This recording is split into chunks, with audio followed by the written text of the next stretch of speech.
This came as news to me, but in 1953 the Canadians made a radio play of George Orwell's 1984. It was highly acclaimed and it won at least one award that I know of. But I only heard about it very recently by searching a newspaper archive online.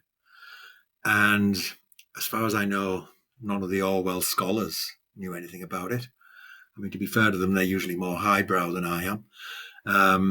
I'm the guy who wrote George Orwell on screen. I like TV and movie adaptations. And as I say, I didn't know that CBC had made this. I've been writing a guest chapter for a posh book about Orwell, and in the course of my research, I came across this listing in a newspaper for the 90-minute radio play, written by Melvin Breen and directed by a legendary figure in Canadian radio, I now learn, who has a Swedish name, Esse Ljung. Sorry to any Swedes watching. This was actually the third North American adaptation of 1984 that year, and the fourth overall. You see, the book came out in the UK in June of 1949.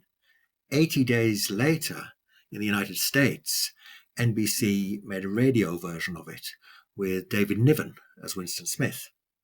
So, fast forward to 1953. In April of that year, Richard Widmark appears in a different NBC adaptation on the radio.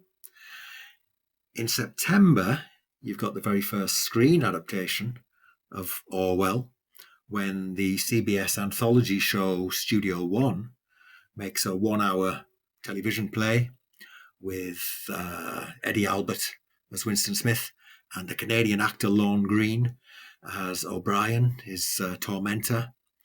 And then, 2 months later, turns out the Canadians have a go. It sounds like this dramatisation was pretty special, actually. You know, I've been reading a history of Canadian radio, as you do, and it says in there that the director was a master at using sound effects and live actors, and that 1984 was a sound epic. He also says that it was a complex technical feat produced for its radio effect only, and that the director was contemptuous of what the eggheads thought. The following April, at Ohio State University, it won an award at the 18th American Exhibition of Educational Programs. I quote, "The program was cited for powerful and significant drama, superbly presented, an accurate and gripping projection of a book which hereby gains a vastly wider audience." So here's my question to Canadians mainly. Does this thing still exist in the archives, and why isn't it better known?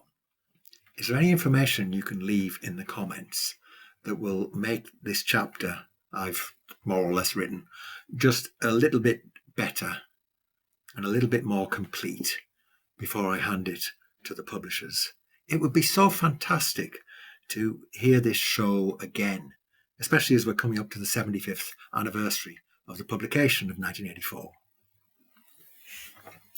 Incidentally, while I was Googling away for this video, I found a Medium article about a Canadian actor called John Draney, who Orson Welles had a lot of praise for, thought he was the greatest radio actor in the world. And it mentioned that Draney played Boxer, the cart horse, in a radio production of Animal Farm, which I've never heard of. So any information on that would be gratefully received as well. And on that note, thank you for listening. If you'd like to like this video and subscribe, please do. It'll help my channel. Take care. Bye.